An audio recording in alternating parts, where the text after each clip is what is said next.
මොකද? දන්නවද? දැන් වෙලාව කීයද කියලා? වෙලාව? ඕනම් 12 පහ වෙලාද?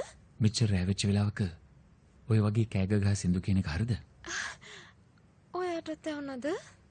එහෙමනම් මේ ගෙවල් හොඳට හදලා නැතුව ඇති. අපරාධෙ මං ආවේ. කවුරු හරි කැතට සින්දු කියනකොට ඒක සින්දුවකට